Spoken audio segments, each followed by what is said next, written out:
Well, it is a local police department that's seen a 47% drop in violent crime over the last 3 years, and it has a number of officers claiming there's a hostile work environment. NBC4 Investigates Isabel Cleary talked with some of those officers and the chief to find out inside the Whitehall Police Department. Isabel?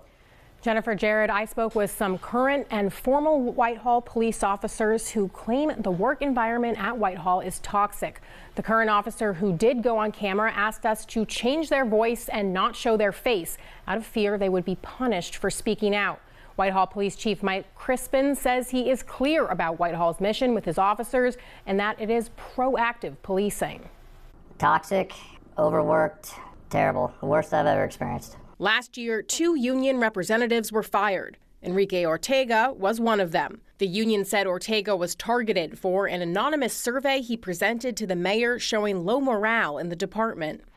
The second you drive into work, you are anxious. You are depressed. Chief Mike Crispin denies Ortega was fired for the survey, instead accusing him of other workplace violations. They proceeded to dismantle a traffic stop that I made about a month prior and basically tell me I was a worthless cop and I didn't know what I was doing. Ortega's termination was rescinded this month, meaning he can retire from Whitehall in good standing and is eligible for more back pay. Now he's speaking out, along with other current and former officers, about why they're calling the work environment toxic. One reason, a fear of discipline.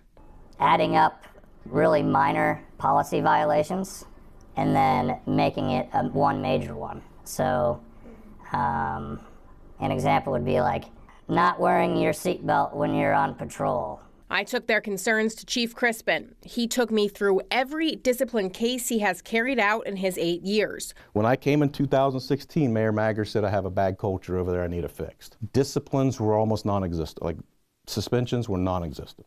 He outlined cases of discipline for failing to report child abuse, falsifying police reports, and excessive use of force. It's never been our intent to embarrass the person. But because of things happening lately, I'm being forced to have to tell the truth, which means I got to expose people that I've already dealt with before. Officers shared they feel burnt out and overworked. They spoke about traffic ticket quotas. According to Crispin, no such quota exists. Every month, every week, the numbers are pulled. And if you are in the bottom 20%, you're counseled. You're told that you're not meeting the standard. If we truly had a quota, if you've known me for the 32 years I've been doing law enforcement, those numbers will be a whole lot higher than they are. Crispin says his department has brought down violent crime 47% in the last 3 years. But he says this negative attention is starting to reverse the trend. The officer we spoke with says it's the demand from leadership causing the strain.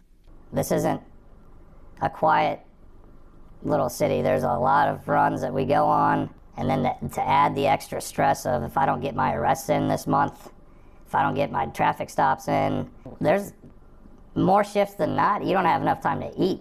198 violent crimes that happened the first year I was here. And we got that down to almost to 100.